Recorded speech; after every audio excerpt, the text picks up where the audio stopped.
12 ऑगस्टला वर्षातलं शेवटचं आणि महत्त्वाचं महासूर्यग्रहण होणार आहे. तुमच्या राशीचं काय होणार? कोणत्या राशींना मोठा फटका बसणार आहे? गरोदर महिलांनी काय काळजी घ्यावी? सोशल मीडियावर अशा अनेक बातम्यांचा पाऊस पडतोय, पण यामध्ये किती सत्य आहे आणि किती अफवा? आजच्या या व्हिडिओमध्ये आपण ग्रहणाची खरी वास्तुस्थिती, त्यामागील ज्योतिषीय दृष्टिकोन आणि सर्व 12 राशींवर होणारा प्रभाव अगदी सोप्या भाषेत जाणून घेणार आहोत. त्यासाठी हा व्हिडिओ शेवटपर्यंत नक्की पहा. सर्वात आधी एक खूप महत्त्वाची आणि दिलासादायक गोष्ट समजून घेऊया. वैदिक पंचांगानुसार 12 ऑगस्ट रोजी होणारं हे खग्रास सूर्यग्रहण भारतात दिसणार नाही. याचा कालावधी भारतीय वेळेनुसार रात्री 9:04 ते दुसऱ्या दिवशी 13 ऑगस्ट रोजी पहाटे 4:25 असेल. भारतात हे ग्रहण दिसणार नसल्यामुळे याचा सूतक काळ किंवा कोणतेही नियम पाळण्याची अजिबात गरज नाही. त्याचसोबत त्या दिवशी अमावस्या सुद्धा आहे, जी दीप अमावस्या म्हणून ओळखली जाते. त्यामुळे धार्मिक दृष्टिकोनातून हा दिवस नक्कीच पवित्र आहे असंही सांगितलं जात आहे. ज्योतिषीय दृष्टिकोनातून सूर्यग्रहण ही एक खगोलीय घटना नाही, तर ज्योतिषात सूर्याला आत्मा, प्रतिष्ठा, नेतृत्व आणि आत्मविश्वास याचा कारक मानला जातो. हे ग्रहण कर्क राशीत होत असल्यामुळे भलेही ते भारतात दिसत नसलं तरीही सूक्ष्म ऊर्जेच्या स्तरावर आणि वैदिक ज्योतिषांच्या गणितानुसार 12 राशींवर याचा सामान्य प्रभाव नक्कीच दिसून येऊ शकतो. मग 12 राशींचे भविष्य काय आणि त्यांनी कोणती सावधगिरी बाळगावी? चला जाणून घेऊया. पहिली, मेष रास. कामाच्या ठिकाणी जबाबदाऱ्या वाढू शकतात. कोणतेही महत्त्वाचे निर्णय घाई गडबडीत घेऊ नये असा सल्ला दिला जातोय. खर्चावर नियंत्रण ठेवावं आणि आरोग्याची विशेष काळजी घ्यावी. वृषभ रास. आर्थिक बाबतीत थोडं सावध राहावं. गुंतवणूक करण्यापूर्वी अनुभवी लोकांचा सल्ला घ्यावा. कुटुंबियांशी संयमानं वागावं. लवकरच नवीन संधी तुमचे दार ठोठावतील असं सांगितलं जात आहे. मिथुन राशीला नोकरी आणि व्यवसायात बदलाचे संकेत आहेत. प्रवासाची शक्यता बनेल. अनावश्यक वादविवाद टाळावेत.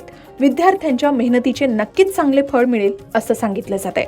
कर्क राशीला हे ग्रहण कर्क राशीतच होणार असल्यामुळे थोडी आव्हानात्मक परिस्थिती निर्माण होऊ शकते. कामाच्या ठिकाणी जबाबदाऱ्या आणि प्रवास वाढू शकतो. कामाचा ताण आणि मानसिक तणाव जाणवू शकतो. घाईघाईत निर्णय घेणं टाळावं. अभ्यासात हलगर्जीपणा करू नये असंही सांगितलं जात आहे. त्यानंतर सिंह रास. सिंह राशीला करिअरमध्ये नवीन आणि मोठ्या संधी मिळतील. वरिष्ठांचे उत्तम सहकार्य लाभेल. फक्त एक काळजी घ्यावी, अहंकारामुळे नातेसंबंध बिघडू देऊ नये. आत्मविश्वास वाढेल असं सांगितलं जात आहे. त्यानंतर कन्या रास. कन्या राशीला आरोग्याची काळजी घेणं अत्यंत आवश्यक असल्याचं सांगितलं जात आहे. कामाचा ताण आणि खर्च यामुळे वाढू शकतो, पण घाबरू नये. थोडा संयम ठेवला तर सगळ्या अडचणी दूर होऊ शकतात. त्यानंतर तूळ रास. भागीदारीच्या कामात तूळ राशींनी सावधगिरी बाळगावी. जोडीदाराशी संवाद वाढवावा आणि गैरसमज टाळावे. आर्थिक स्थितीत हळूहळू सुधारणा होऊ शकेल असंही सांगितलं जात आहे. त्यानंतर वृश्चिक रास. वृश्चिक राशीला तुम्ही तुमच्या विरोधकांवर किंवा शत्रूंवर विजय मिळवाल. नोकरीत प्रगतीची शक्यता आहे. आरोग्याकडे दुर्लक्ष करू नये आणि कर्जाच्या व्यवहारात थोडं सावध राहावं असं सांगितलं जात आहे. त्यानंतर धनुरास. धनुराशीला या काळात थोडं सावध राहावं लागेल. कामाच्या ठिकाणी विरोधकांपासून सावधानता बाळगावी असा सल्ला दिला जातोय. व्यवसायात मंदी किंवा खरेदीत विलंब होऊ शकतो. कायदेशीर बाबींमध्ये तणाव वाढू शकतो. भावनांच्या भरात निर्णय घेणं टाळावं असा सल्ला दिला जातोय. त्यानंतर मकर रास. मकर राशीला घरगुती जबाबदाऱ्या वाढतील. वाहन चालवताना सावधगिरी बाळगावी लागेल. मालमत्तेचे व्यवहार काही दिवस पुढे ढकलणं योग्य ठरेल.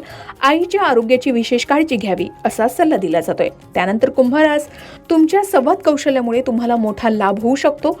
लहान प्रवासाचे योग आहेत. भावंडांशी मतभेद टाळावे आणि नवीन प्रकल्प सुरू करण्यापूर्वी व्यवस्थित नियोजन करावं असा सल्ला दिला जातोय. त्यानंतर शेवटची मीन रास.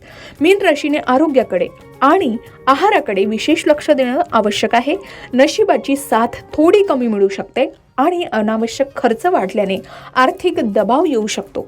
कोणतीही नवीन गुंतवणूक करण्यापूर्वी अनुभवी व्यक्तींचा सल्ला नक्की घ्यावा असा सल्ला दिला जातोय. आता जरी हे ग्रहण भारतात दिसत नसलं आणि सूतक पाळायचं नसेल तरी दीप अमावस्या असल्यामुळे सकारात्मक ऊर्जेसाठी आपण पुढील काही गोष्टी करू शकता. जसे रोज सकाळी सूर्याला अर्घ्य द्या आणि आदित्य हृदय स्तोत्र किंवा गायत्री मंत्राचा जप करा. आता ही दीप अमावस्या असणार आहे आणि या दिवशी सूर्यग्रहण सुद्धा आहे, म्हणून आपण सूर्यनारायणाचं स्मरण करावं. दानधर्म करावेत, यथाशक्ती गरजू व्यक्तींना दान करावे. गर्भवती महिलांनी कोणत्याही अफवांना किंवा भीतीला बळी पडू नये. शांत राहून आपल्या दैनंदिन दिनचर्येनुसार काळजी घ्यावी आणि डॉक्टरांचा सल्लाही घ्यावा. लक्षात ठेवा, ही राशीफळ माहिती एक सामान्य मार्गदर्शन आहे. आपल्या वैयक्तिक जीवनातील अचूक परिणाम हे आपल्या जन्मकुंडलीतील ग्रहांच्या स्थितीवर अवलंबून असू शकतात. त्यामुळे मनात कोणतीही भीती बाळगू नये आणि मनातून सर्व भीती काढून टाकावी. मग तुम्हाला हा व्हिडिओ कसा वाटला, तुमची रास कोणती, आम्हाला कमेंट करून नक्की सांगा. अशाच प्रकारे सणावारासंबंधित व्रतवैकल्य असतील, उपासना असतील, पूजाविधी संबंधित आणखी काही माहिती तुम्हाला हवी असेल, त्याचबरोबर वास्तुशास्त्र, ज्योतिषशास्त्र, अंकशास्त्र यांसारख्या विषयावर तुमच्या मनात काही शंका असतील तर त्या कमेंट बॉक्समध्ये नक्की विचारा. शिवाय तुम्हाला आणखीन कोणत्या विषयावरचे व्हिडिओ ऐकायला आवडतील ते सुद्धा कमेंट करून सांगा. या संबंधित संपूर्ण मार्गदर्शन तुमच्यापर्यंत पोहोचवण्याचा आमचा हा प्रयत्न आहे, तेव्हा कमेंट नक्की करा. अशाच प्रकारच्या माहितीपूर्ण व्हिडिओसाठी लोकमत भक्ती चॅनलला नक्की सबस्क्राईब करा आणि बेल आयकॉनला क्लिक करा, म्हणजे आमच्या नवनवीन व्हिडिओचं नोटिफिकेशन तुम्हाला मिळत राहील. तसेच योग्य आध्यात्मिक मार्गदर्शनासाठी लोकमत भक्तीच्या फेसबुक पेज आणि इन्स्टा पेजला लाईक आणि फॉलो करायला विसरू नका.